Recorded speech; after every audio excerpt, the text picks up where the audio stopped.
मुहर्रम के हवाले से आखिरी पैगाम 3 मिनट का बड़ी बेदारी के माहौल में आप सुन रहे हैं। अल्लाह करे मुहर्रम हमारा कबूल हो जाए। मुहर्रम में 3 प्रोपगंडे हैं। पहला प्रोपगंडा ये है मुहर्रम में शादी मत करना।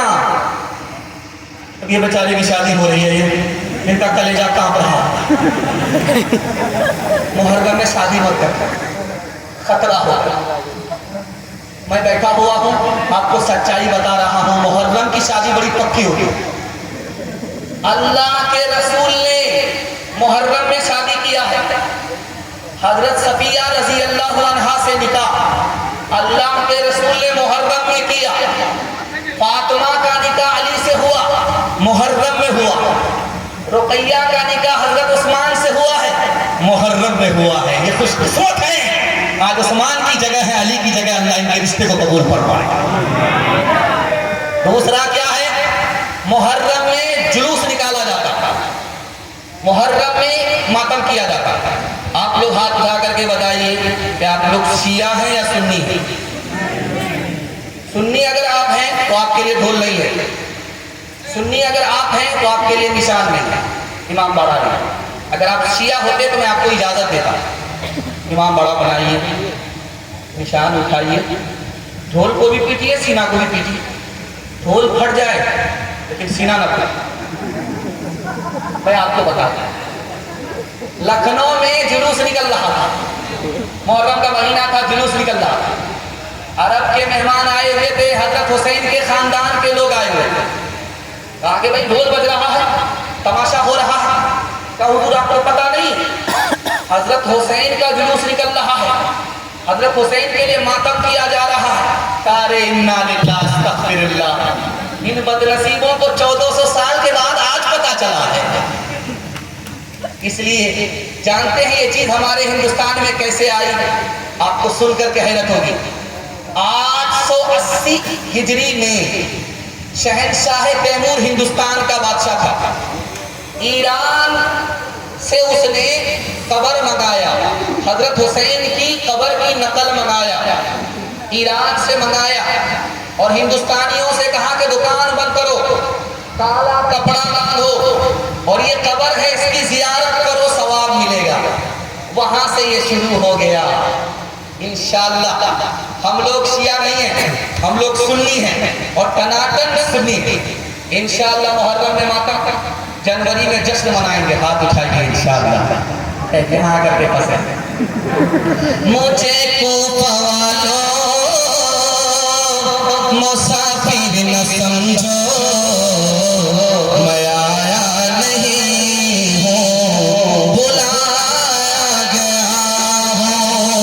एक मेहमान बना कर सताया गया हूँ, मैं रोया नहीं हूँ, रुलाया गया हूँ।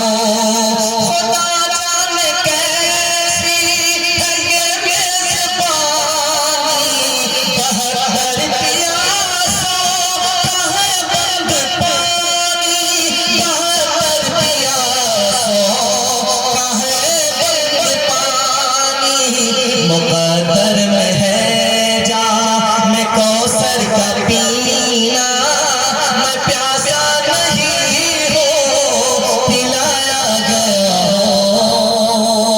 खुदा जो झुकता था सलमान निगाहे खुदा में, वही सर कलम हो गया करबला में, वही सर कलम हो गया करबला में। शहादत की मंजिल को पाया है हमने, मैं उजड़ा नहीं हूँ, बसा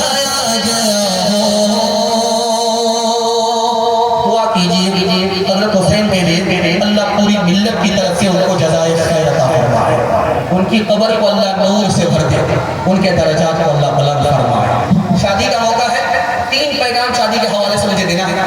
10 मिनट के लिए आप लोग यहाँ से लेकर वहां तक सुनने के लिए तैयार है? हाथ उठा दीजिए इंशाअल्लाह। दूसरे का खाएंगे, अपना बचाएंगे, हाथ उठाइए इंशाअल्लाह। यहाँ चलने का जल्दी से निकल जाएगा। शादी में इतना छोटा खर्च है कि सिर्फ 2 ही खर्च है। शादी में सिर्फ 2 खर्च है। एक खर्च है कि लड़का को महर देना पड़ता है, पैसा देना पड़ता है लड़के को, पहला खर्च। दूसरा खर्च ये है कि जिस दिन लड़की को लेकर के आया, सुबह को अपने रिश्तेदार को खाना खिलाना पड़ता, लड़का ही को खाना खिलाना पड़ता। सिर्फ 2 खर्च है। लेकिन आपको सुनकर के हैरत होगी, आज निकाह में कितना पैसा खर्च होता है? इतना पैसा खर्च होता है कि जवान बाप कर्ज में डूबता है, बुढ़ापे तक कर्ज ज्यादा नहीं होगा, इतना पैसा खर्च हो रहा है। आपको सुनकर के हैरत होगी, आप देवबंद जानते हैं, मशहूर जगह है दारुल देवबंद में। आज आप वहां जाइए, वहां एक बहुत बड़ी हवेली है, उसमें हाथी को बांधा जाता है, उसके बड़े बड़े दरवाजे हैं, हाथी पास होता था, एक दरवाजा इधर एक दरवाजा उधर, हाथी पास होता था। वो हवेली आज भी मौजूद है। और जानते हैं उस हवेली के मालिक का नाम क्या था? मुजफ्फर हुसैन। इतना बड़ा मालदार था। जब उसके बच्चे की शादी हुई तो वलीमा 7 दिन तक खिलाया गया, और एक गांव को नहीं, 1000 गांव वलीमा 7 दिन तक खिलाया गया। आज उस वलीमा 1000 गांव को वलीमा खिलाने वाले हवेली के मालिक, हाथी बांधने वाले के यहाँ जाकर के देखिए, उनके बच्चे भीख का कटोरा लेकर के भीख मांगा। दूसरी बात सुनिएगा, दिल्ली आप लोग आते हैं, बराबर जाते हैं। एक आदमी ने पूरी दिल्ली को दावत कर दिया, मेरा नाम हो जाएगा, और भेष बदल करके किनारे में बैठ गया। देखें लोग मेरी तारीफ करते हैं। एक बाराती जब गुजरा तो बोला कि कभी ना नमक ज्यादा दे दिया था, खाया नहीं। दूसरा बोला घी इतना ज्यादा देना चाहिए, मेरा तो पेट चल गया। तीसरा बोला गोश्त था तो पुट्ठा गोश्त था, चमड़ा था, खींचते खींचते जबड़ा दर्द। और चौथा बोला कि इतनी मिर्च दे दिया था, ये पखाने में जो बैठे हैं तो कहां कहां से वो गुजर रहे हैं। पकड़ करके उठा और बैठा कि आइंदा कभी किसी को दावत नहीं खिलाऊंगा, उतना पैसा बेटी दामाद को दे दूंगा, लेकिन किसी सूरत में दूसरे को दावत नहीं खिलाऊंगा। अभी काजी साहब निकाह पढ़ाने के लिए रजिस्टर तैयार किए, मद्रास आप जानते हैं चेन्नई, मद्रास में काजी साहब रजिस्टर तैयार करके बैठ गए और लड़की वाले से कहा कि 3 लाख रुपया लूंगा तब निकाह पढ़ाऊंगा। कहा कि आप आलिम आदमी होकर के, काजी साहब होकर के 3 लाख मांगते। कहा कि तुमने 30 लाख रुपया बेशर्मी से खर्च किया है, मैं भी बेशर्मी से 3 लाख लूंगा तब निकाह पढ़ाऊंगा। और जानते हैं परेशानी क्या है? मक्का का आदमी भी परेशान शादी के मामले में, हिंदुस्तान का आदमी भी परेशान शादी के मामले में। जानते हैं क्यों? यहाँ बेटी वाला परेशान, वहां बेटा वाला परेशान। जानते हैं बेटा वाला कैसे परेशान होता है? बेटी वाला कहता है कि महर दो और 10 तोला सोना दो, 20 तोला सोना दो, अभी दो तब निकाह होगा। कमाते कमाते बेचारे की जान शेष हो जाती है। उसके बाद कैसे कैसे वो कमा करके लाता है, उसकी तरक्की चली जाती है, बेटी वाले छीन लेते हैं। और यहाँ हाल क्या है कि बेटा खामोश रखता है, बाप बोलता हमको हाजी साहब नमाजी साहब क्या कमी है, अगर आप बुलेट दे दीजिएगा तो क्या फर्क पड़ेगा, आप ही की बेटी आएगी और आप ही की बेटी जाएगी। डबल डबल पलंग दे दीजिएगा तो क्या फर्क पड़ जाएगा, अल्लाह ने हमको सब कुछ दिया है, क्या चीज की कमी है। बेटी अलग आराम करेगी, दामाद अलग आराम करेगा। बच्चे वाली दूध दे दीजिएगा तो क्या फर्क पड़ जाएगा, दूध आप ही की बेटी पिएगी। कितना बड़ा सियाना है, काम भी निकालना चाह रहा है, बदनाम भी नहीं होना चाहता। सीने पर हाथ रख करके बताइए, ये गाड़ी मिली किसको? बेटी दामाद। ये भैंस किसको मिली? बेटी दामाद। और ये पलंग मिला है किसको? बेटी दामाद। इस बानर बाप को क्या मिला? नाना की हुंडी की। ये दूसरे की दुनिया बना करके अपने आखिरत बर्बाद करता। आपको जो फरियाद सुनाने के लिए जा रहा हूं इतनी खतरनाक है, आप सुन नहीं पाएंगे। 8 रिश्ते एक लड़की पर आए, लेकिन रिश्ता घूम करके चला गया, रिश्ता नहीं हुआ। बाप बेचारा सर पर हाथ रख करके बोलता है क्या करें, बेटी जवान हो रही है, जवान से जवान होती जा रही है, बूढ़ी होती जा रही है, रिश्ता आता है घूम जाता है, रिश्ता मुकम्मल नहीं होता। तो पूछने वाले ने कहा क्यों, तुम्हारी बेटी देखने सुनने में ठीक है कि नहीं? कहा हाँ वो सब ठीक है, लेकिन पैसे का डिमांड करता है, गाड़ी का डिमांड करता है, सामान का डिमांड करता है, नहीं औकात से ज्यादा का डिमांड करता है, इसलिए रिश्ता फेल हो गया। बच्ची जो पर्दे के पीछे सुन रही थी, उसने सोचा कि मैं किस कदर मधुस औरत हूँ, मेरे ऊपर रिश्ता आता है वापस चला जाता है। सोने से पहले चूहे की दवाई खा गई वो बच्ची, आज डिमांड की वजह से मासूम की जान जा रही है। वो कम गुनहगार, हम ज्यादा गुनहगार। निकाह इतना आसान है, आपको सुनकर कह रखोगी कि काजी का होना शर्त नहीं है, जुमा का दिन होना शर्त नहीं है, जलसा का होना शर्त नहीं है। दो आदमी लड़का लड़की के अलावा मजलिस में हो, उनकी मौजूदगी में लड़का बोल दे कि मुझे कबूल, लड़की बोल दे मुझे कबूल, निकाह हो गया। इतना आसान था।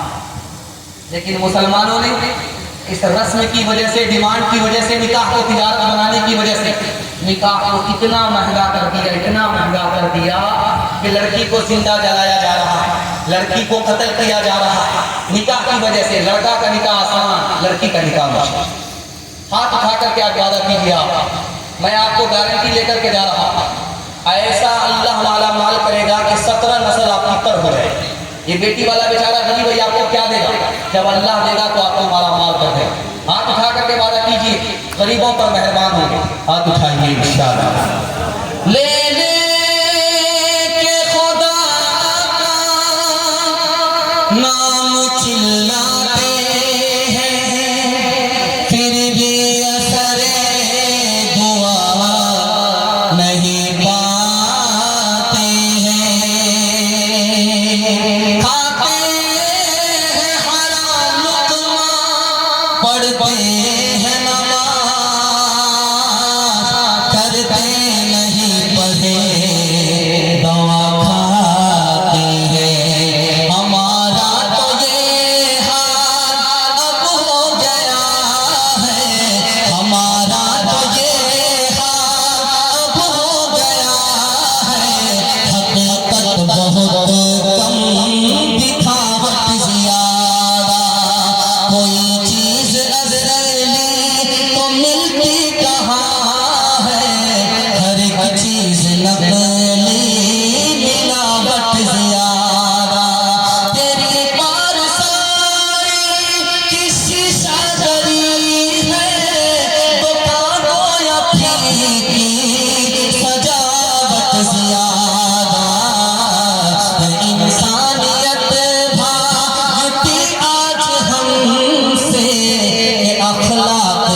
जलसा निकल गया। एक खूबसूरत बात आपको बताने के लिए जा रहा हूँ।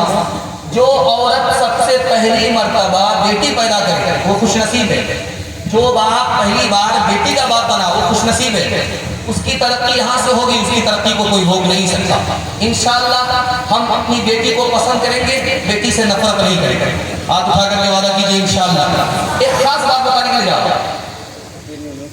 नबी सल्लल्लाहु अलैहि वसल्लम के सामने गोद में बेटी है, वो आदमी चूम रहा है, तो अल्लाह के रसूल ने कहा कि बेटी तुमको पसंद है? या रसूल अल्लाह, ये तो आपकी आमद की बरकत है।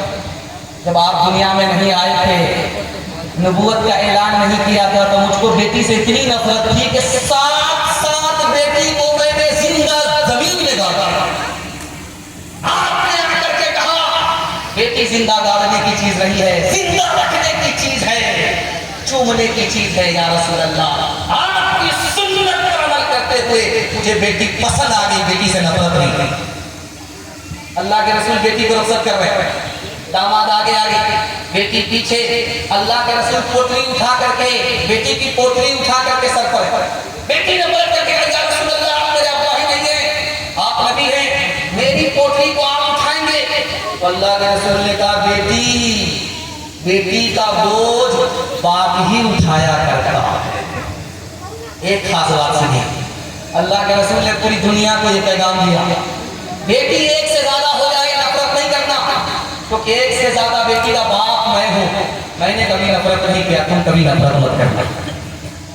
10 बेटी हो गई, अल्लाह मियाँ से कहता मालिक बस करो बस करो, बड़ी मुसीबत में फंस गए। जब 10 बेटी हो गई तो अब लास्ट में रात के आखिरी हिस्से में बददुआ कर रहा, अल्लाह करे कि ये भी मर जाए, वो भी मर जाए, ये भी मर जाए, वो भी मर जाए। अब एक साहबी ने सुना, करे बददुआ क्यों कर रहे, हाँ इसको खिलाऊं, इसको खिलाऊं, इसकी शादी करूं, उसकी शादी करूं, किसकी शादी करूं। अरे तुम बददुआ नहीं कर सकते, इस बच्ची के खाने के एक मुंह है, कमाने के 2 हाथ हैं, खिलाने वाला तू नहीं है, खिलाने वाला।